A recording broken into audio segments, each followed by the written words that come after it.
أعوذ بالله من الشيطان الرجيم. بسم الله الرحمن الرحيم. واعلموا أنما غنمتم من شيء فأن لله خمسه وللرسول ولذي القربى واليتامى والمساكين وابن السبيل إن كنتم آمنتم بالله وما أنزلنا على عبدنا يوم الفرقان يوم التقى الجمعان والله على كل شيء قدير. إذ أنتم بالعدوة الدنيا وهم بالعدوة القصوى والركب أسفل منكم ولو تواعدتم لاختلفتم في الميعاد ولكن ليقضي الله أمرا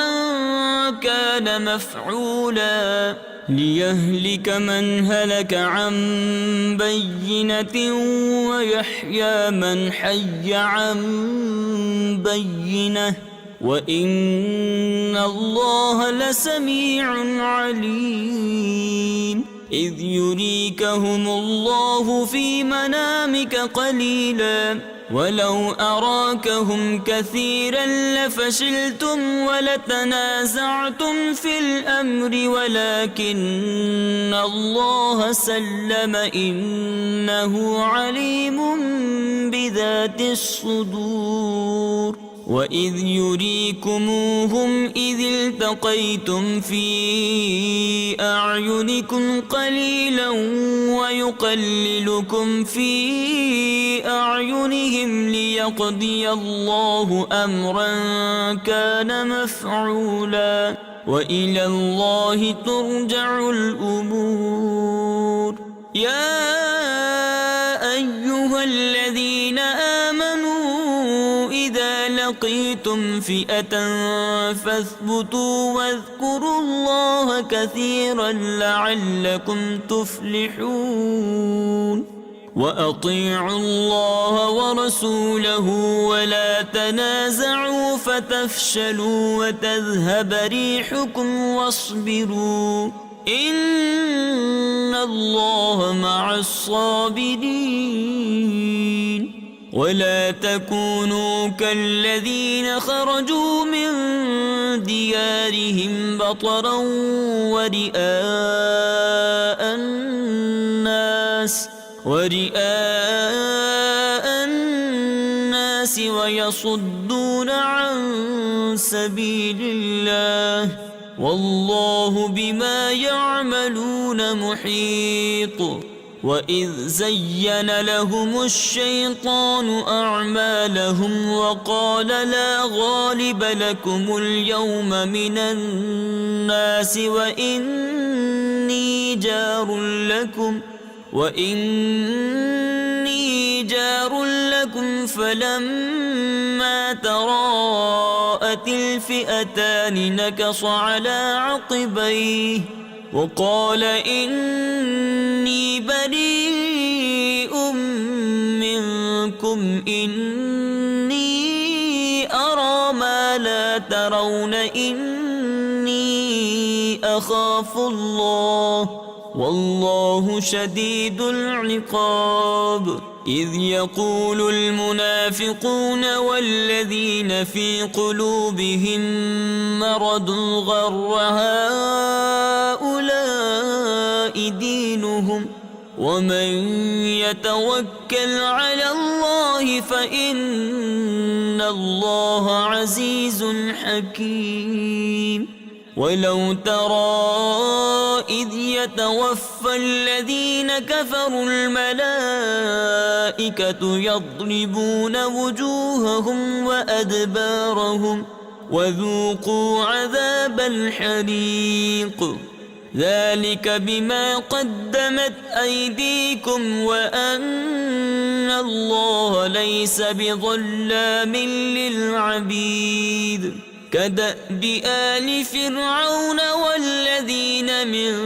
قبلهم كفروا بآيات الله فأخذهم الله بذنوبهم إن الله قوي شديد العقاب ذلك بأن الله لم يك مغيرا نعمة أنعمها على قوم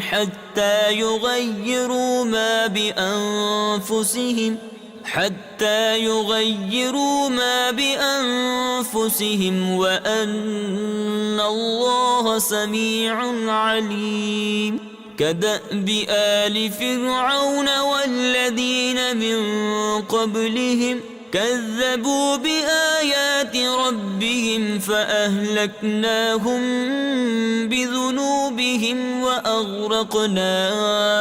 آل فرعون وكل كانوا ظالمين إن شر الدواب عند الله الذين كفروا فهم لا يؤمنون الذين عاهدت منهم ثم ينقضون عهدهم في كل مرة وهم لا يتقون فإما تثقفنهم في الحرب فشرد بهم من خلفهم لعلهم يذكرون وإما تخافن من قوم خيانة فانبذ إليهم على سواء إن الله لا يحب الخائنين ولا يحسبن الذين كفروا سبقوا إنهم لا يعجزون وأعدوا لهم ما استطعتم من قوة ومن رباط الخيل ترهبون به عدو الله وعدوكم وآخرين من دونهم لا تعلمونهم الله يعلمهم وما تنفقوا من شيء في سبيل الله يوفى إليكم وأنتم لا تظلمون وإن جنحوا للسلم فاجنح لها وتوكل على الله إنه هو السميع العليم وإن يريدوا أن يخدعوك فإن حسبك الله هو الذي أيدك بنصره وبالمؤمنين وألف بين قلوبهم لو أنفقت ما في الأرض جميعا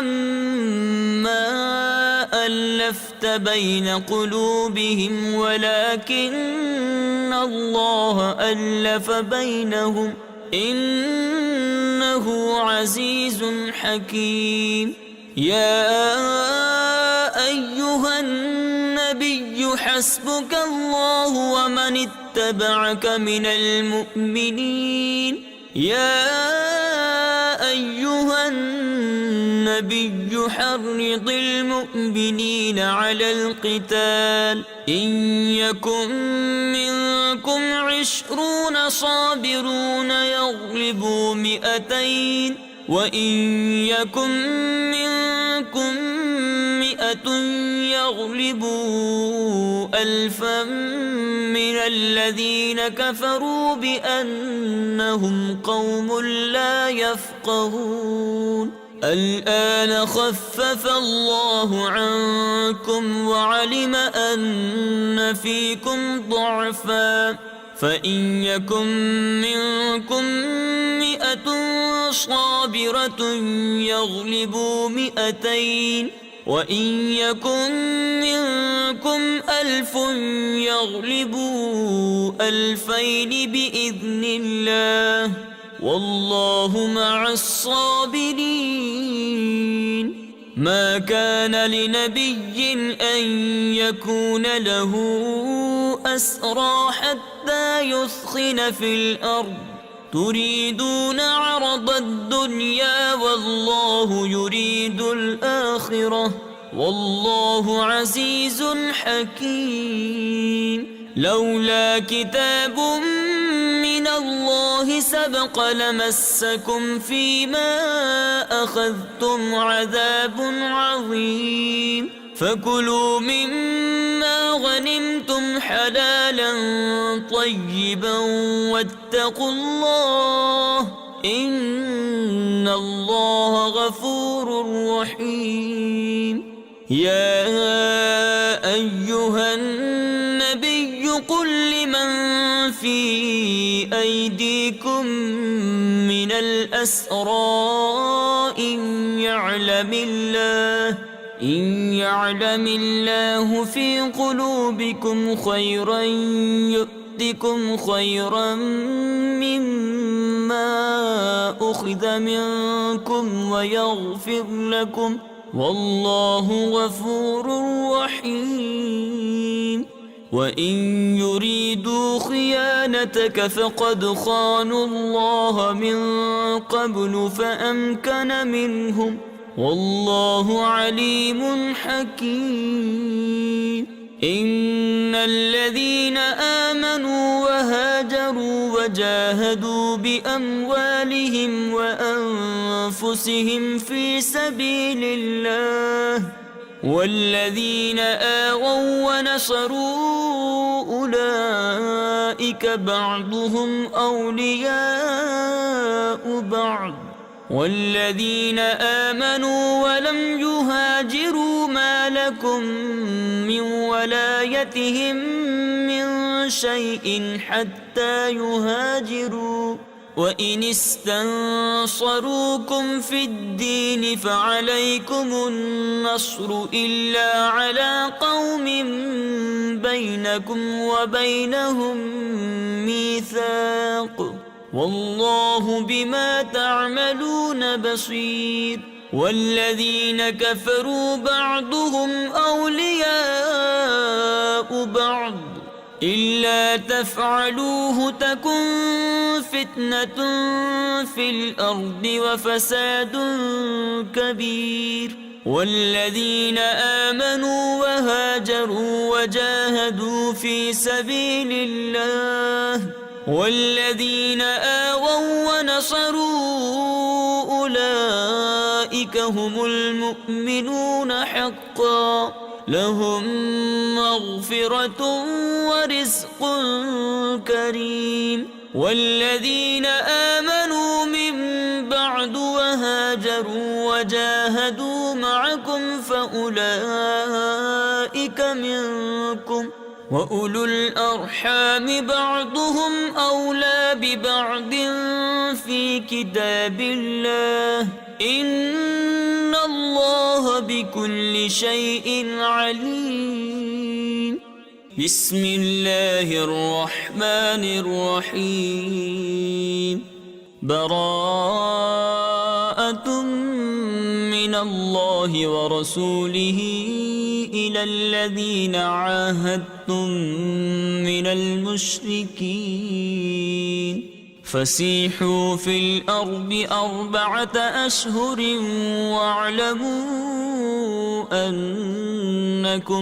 واعلموا أنكم غير معجز الله وأن الله مخزي الكافرين. وأذان من الله ورسوله إلى الناس يوم الحج الأكبر أن الله بريء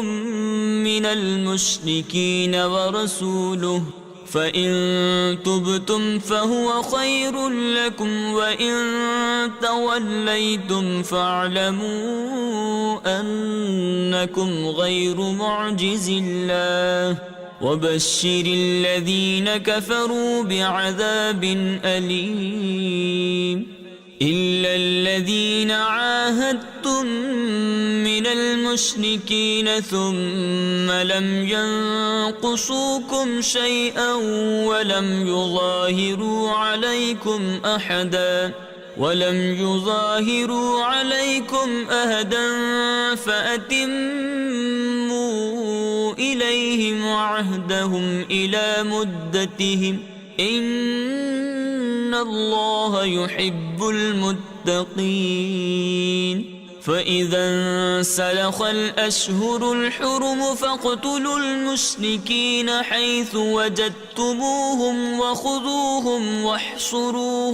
وخذوهم واحصروهم واقعدوا لهم كل مرصد فإن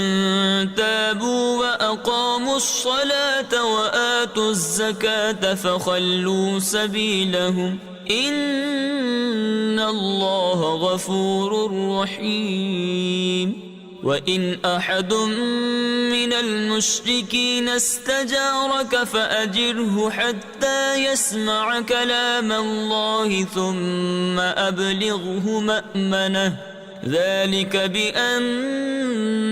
قوم لا يعلمون كيف يكون للمشركين عهد عند الله وعند رسوله إلا الذين عاهدتم عند المسجد الحرام فما استقاموا لكم فاستقيموا لهم إن الله يحب المتقين كيف وإن يظهروا عليكم لا يرقبوا فيكم إلا ولا ذمة يرضونكم بأفواههم وتأبى قلوبهم وأكثرهم فاسقون اشتروا بآيات الله ثمنا قليلا فصدوا عن سبيله إنهم ساء ما كانوا يعملون لا يرقبون في مؤمن إلا ولا ذمة وأولئك هم المعتدون فإن تابوا وأقاموا الصلاة وآتوا الزكاة فإخوانكم في الدين ونفصل الآيات لقوم يعلمون وإن نكثوا أيمانهم من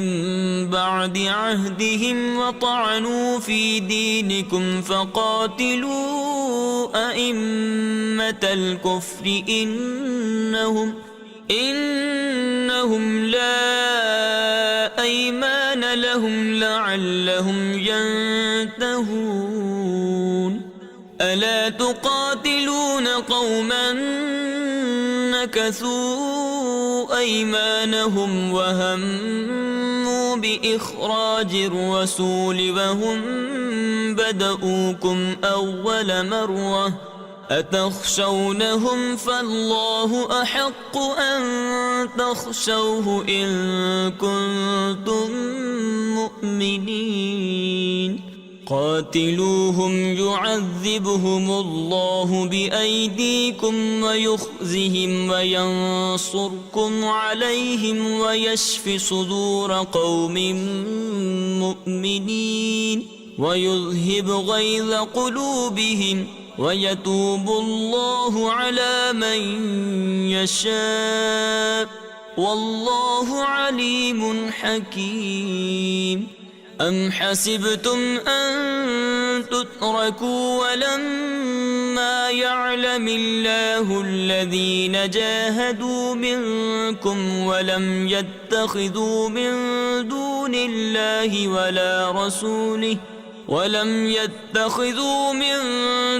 الله ولا رسوله ولا المؤمنين وليجة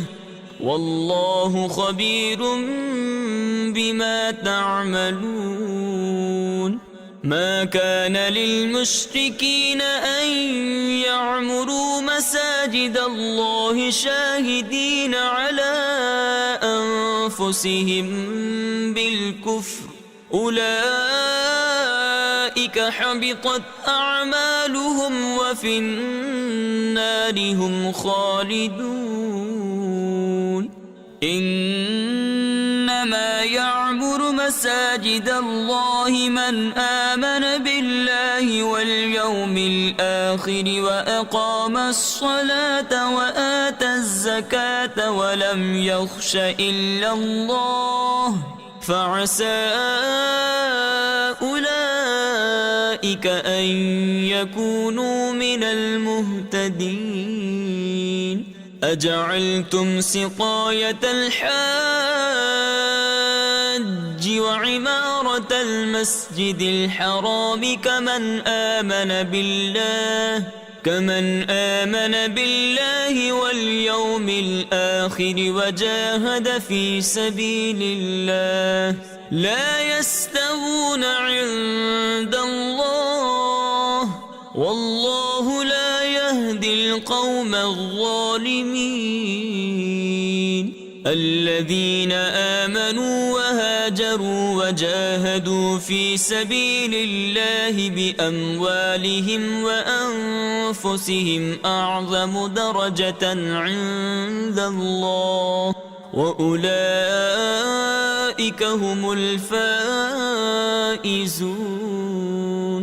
يبشرهم ربهم برحمة منه ورضوان وجنات لهم فيها نعيم مقيم خالدين فيها أبدا إن الله عنده أجر عظيم يا أيها الذين آمنوا لا تتخذوا آباءكم وإخوانكم أولياء إن استحبوا الكفر على الإيمان ومن يتولهم منكم فأولئك هم الظالمون قل إن كان آباؤكم وأبناؤكم وإخوانكم وأزواجكم وعشيرتكم وأموال اقترفتموها وتجارة تخشون كسادها ومساكن ترضونها أحب إليكم من الله ورسوله وجهاد في سبيله فتربصوا حتى يأتي الله بأمره والله لا يهدي القوم الفاسقين لقد نصركم الله في مواطن كثيرة ويوم حنين إذ أعجبتكم كثرتكم فلم تغن عنكم شيئا وضاقت عليكم الأرض بما رحبت ثم وليتم مدبرين ثم أنزل الله سكينته على رسوله وعلى المؤمنين وأنزل جنودا لم تروها وعذب الذين كفروا وذلك جزاء الكافرين ثم يتوب الله بعد ذلك على من يشاء والله غفور رحيم. يا أيها الذين آمنوا إنما المشركون نجس فلا يقربوا المسجد الحرام بعد عامهم هذا وإن خفتم عيلة فسوف يغنيكم الله من فضله إن شاء إن الله عليم حكيم. قاتلوا الذين لا يؤمنون بالله ولا باليوم الآخر ولا يحرمون ما حرم الله ورسوله ولا يدينون دين الحق من الذين أوتوا الكتاب حتى يعطوا الجزية عن يد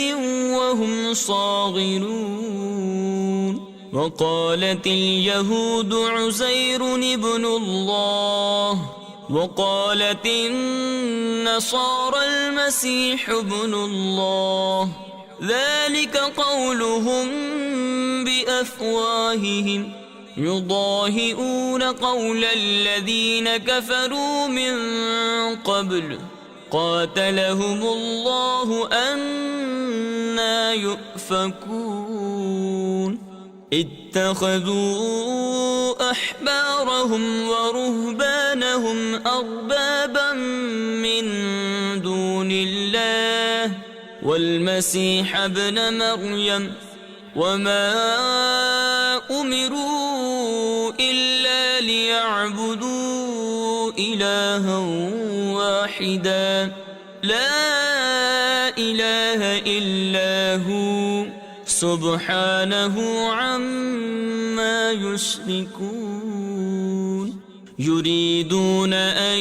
يطفئوا نور الله بأفواههم ويأبى الله إلا أن يتم نوره ولو كره الكافرون. هو الذي أرسل رسوله بالهدى ودين الحق ليظهره على الدين كله ولو كره المشركون. يا أيها الذين آمنوا إن كثيرا من الأحبار والرهبان ليأكلون أموال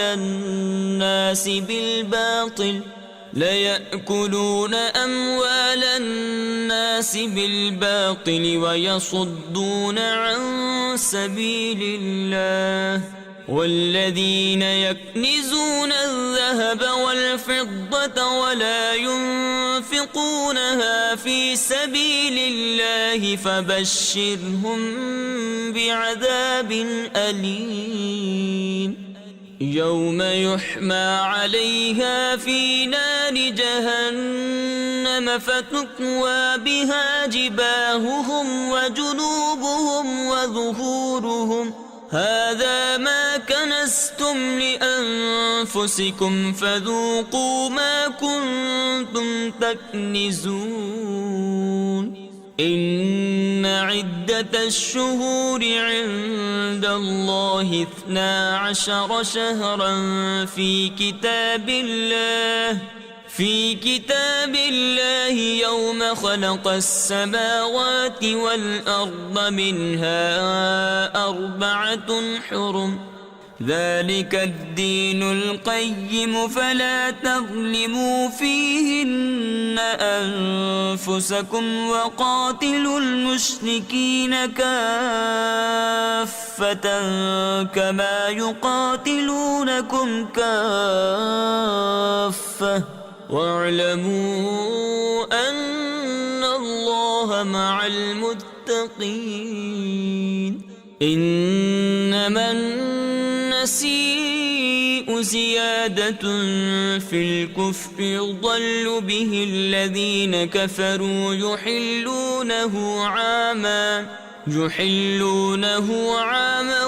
ويحرمونه عاما ليواطئوا عدة ما حرم الله فيحلوا ما حرم الله.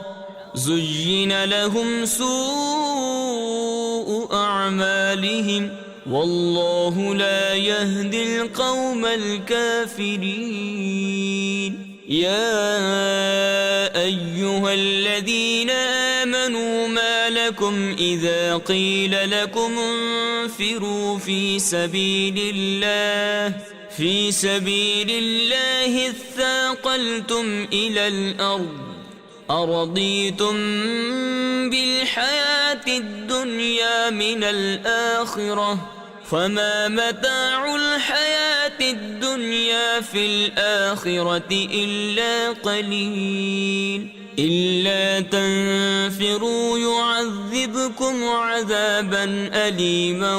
ويستبدل قوما غيركم ولا تضروه شيئا والله على كل شيء قدير. إلا تنصروه فقد نصره الله إذ أخرجه الذين كفروا ثاني اثنين إذ هما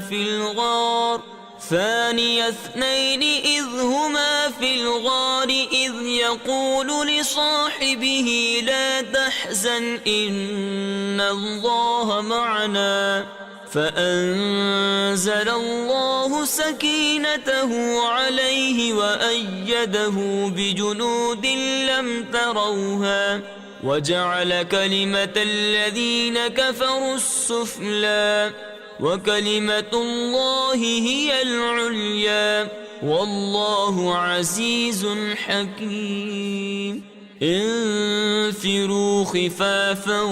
وثقالا وجاهدوا بأموالكم وأنفسكم في سبيل الله ذلكم خير لكم إن كنتم تعلمون. لو كان عرضا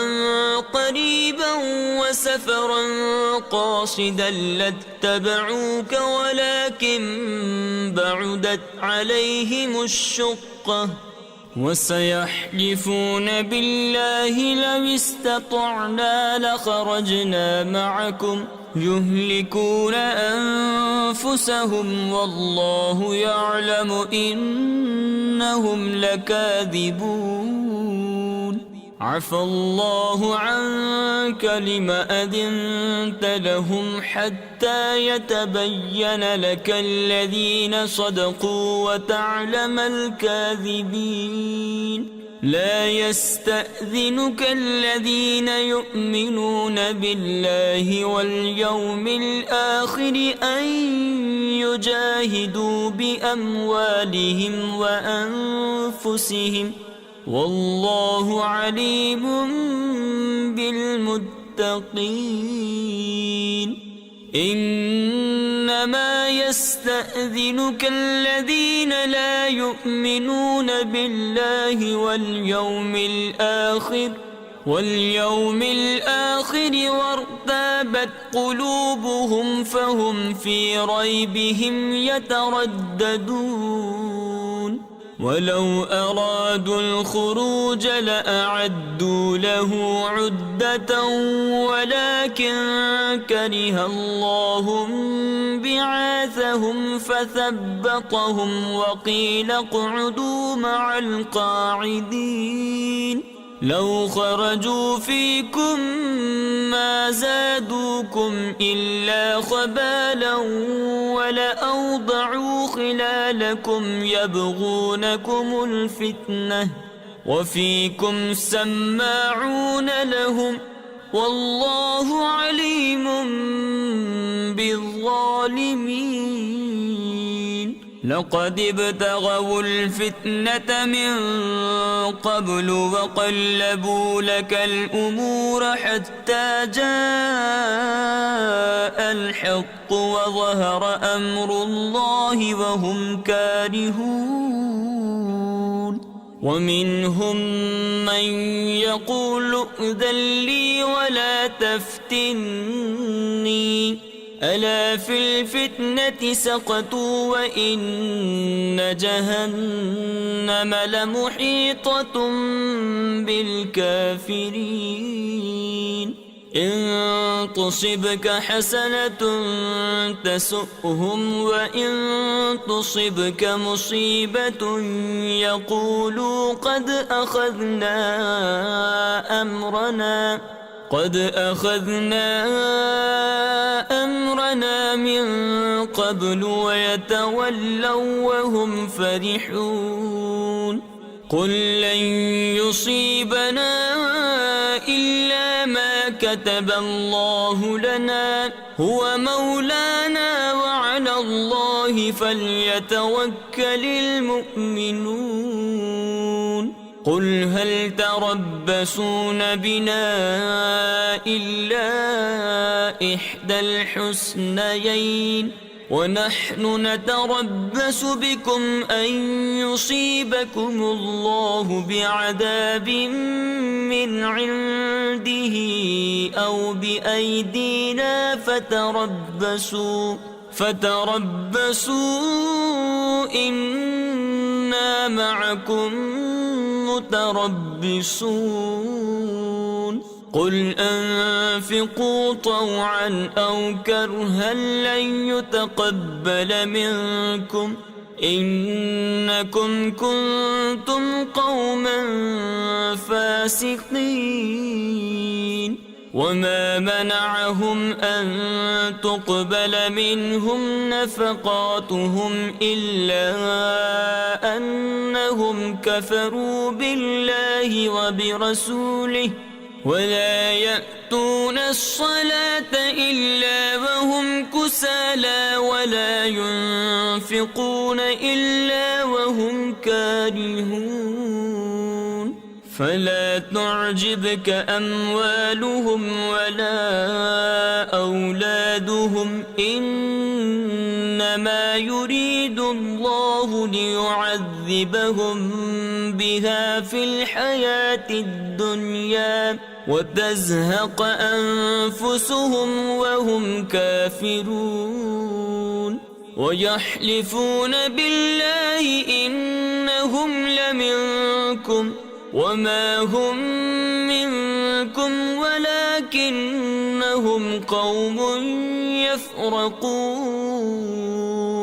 لو يجدون ملجأ أو مغارات أو مدخلا لولوا إليه وهم يجمحون ومنهم من يلمزك في الصدقات فإن أعطوا منها رضوا وإن لم يعطوا منها إذا هم يسخطون ولو أنهم رضوا ما آتاهم الله ورسوله وقالوا حسبنا الله سيؤتينا الله من فضله ورسوله إنا إلى الله راغبون إنما الصدقات للفقراء والمساكين والعاملين عليها والمؤلفة قلوبهم وفي الرقاب والغانمين وفي سبيل الله وابن السبيل فريضة من الله والله عليم حكيم ومنهم الذين يؤذون النبي ويقولون هو أذن قل أذن خير لكم يؤمن بالله ويؤمن للمؤمنين ورحمة للذين آمنوا منكم والذين يؤذون رسول الله لهم عذاب أليم يحلفون بالله لكم ليرضوكم والله ورسوله أحق أن يرضوه إن كانوا مؤمنين ألم يعلموا أنه من يحادد الله ورسوله فأن له نار جهنم خالدا فيها ذلك الخزي العظيم يحذر المنافقون أن تنزل عليهم سورة تنبئهم بما في قلوبهم قل استهزئوا إن الله مخرج ما تحذرون ولئن سألتهم ليقولن إنما كنا نخوض ونلعب قل أبالله وآياته ورسوله كنتم تستهزئون لا تعتذروا قد كفرتم بعد إيمانكم إن نعف عن طائفة منكم نعذب طائفة بأنهم كانوا مجرمين المنافقون والمنافقات بعضهم من بعض يأمرون بالمنكر وينهون عن المعروف ويقبضون أيديهم نسوا الله فنسيهم إن المنافقين هم الفاسقون وعد الله المنافقين والمنافقات والكفار نار جهنم خالدين فيها هي حسبهم ولعنهم الله ولهم عذاب مقيم كالذين من قبلكم كانوا أشد منكم قوة وأكثر أموالا وأولادا فاستمتعوا بخلاقهم فاستمتعتم بخلاقكم كما استمتع الذين من قبلكم بخلاقهم وخضتم كالذي خاضوا أولئك حبطت أعمالهم في الدنيا والآخرة وأولئك هم الخاسرون ألم يأتهم نبأ الذين من قبلهم قوم نوح وعاد وثمود وقوم إبراهيم وأصحاب مدين والمؤتفكات أتتهم رسلهم بالبينات فما كان الله ليظلمهم ولكن كانوا أنفسهم يظلمون والمؤمنون والمؤمنات بعضهم أولياء بعض يأمرون بالمعروف وينهون عن المنكر ويقيمون الصلاة ويؤتون الزكاة ويطيعون الله ورسوله أولئك سيرحمهم الله إن الله عزيز حكيم وعد الله المؤمنين والمؤمنات جنات تجري من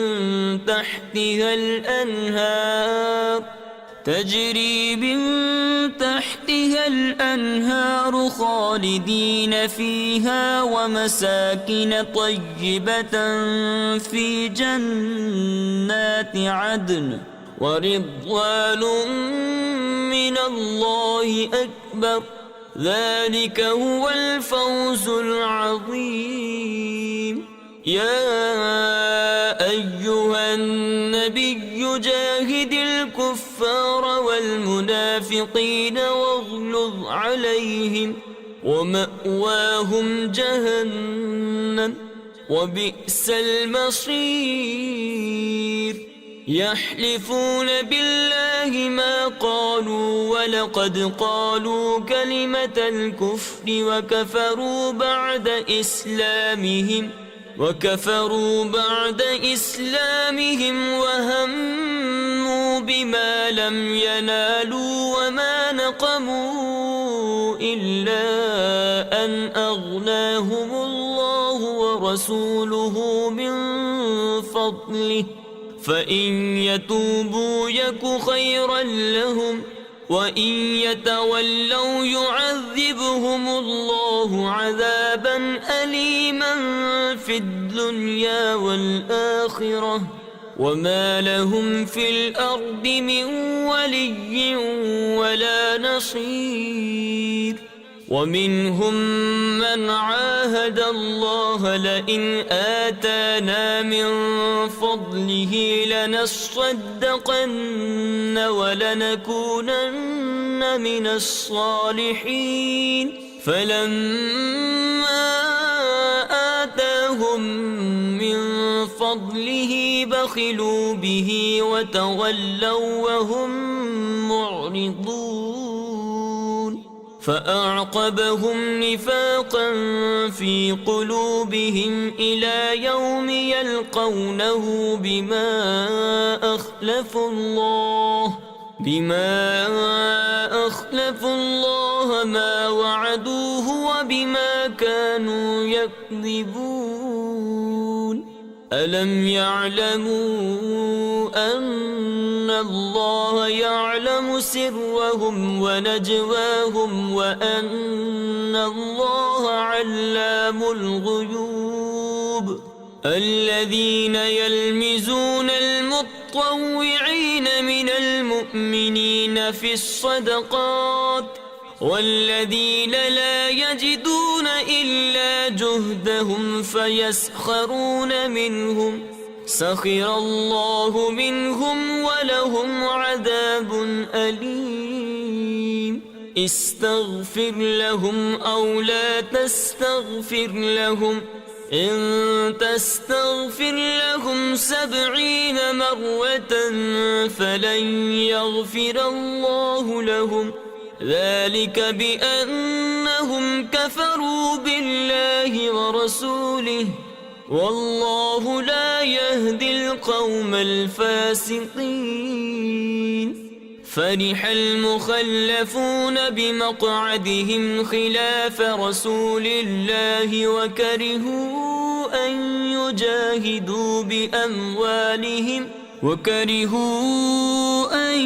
يجاهدوا بأموالهم وأنفسهم في سبيل الله وقالوا لا تنفروا في الحر قل نار جهنم أشد حرا لو كانوا يفقهون.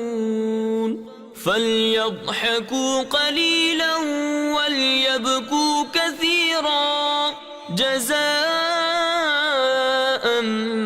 بما كانوا يكسبون. فإن رجعك الله إلى طائفة منهم فاستأذنوك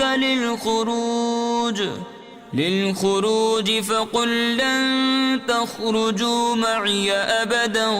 ولن تقاتلوا معي عدوا إنكم أنكم رضيتم بالقعود أول مرة فاقعدوا مع الخالفين ولا تصل على أحد منهم مات أبدا ولا تقم على قبره إنهم كفروا بالله ورسوله وماتوا وهم فاسقون ولا تعجبك أموالهم وأولادهم إنما يريد الله أن يعذبهم بها في الدنيا وتزهق أنفسهم وهم كافرون وإذا أنزلت سورة أن آمنوا بالله وجاهدوا مع رسوله استأذنك أولو الطول منهم وقالوا ذرنا نكن مع القاعدين رضوا بأن يكونوا مع الخوالف مطبع على قلوبهم فهم لا يفقهون لكن الرسول والذين آمنوا معه جاهدوا بأموالهم وأنفسهم وأولئك لهم الخيرات وأولئك هم المفلحون أعد الله لهم جنات تجري من تحتها الأنهار خالدين فيها ذلك الفوز العظيم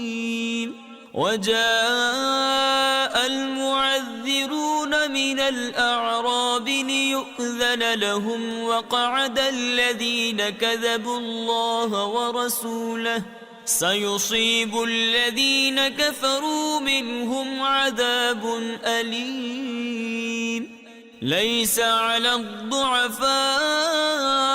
ولا على المرضى ولا على الذين لا يجدون ما ينفقون حرج إذا نصحوا لله ورسوله ما على المحسنين من سبيل والله غفور رحيم ولا على الذين إذا ما أتوك لتحملهم قلت لا أجد ما أحملكم عليه تولوا وأعينهم تفيض من الدمع حزنا ألا يجدوا ما ينفقون إنما السبيل على الذين يستأذنونك وهم أغنياء رضوا بأن يكونوا مع الخوالف وطبع الله على قلوبهم فهم لا يعلمون صدق الله العظيم.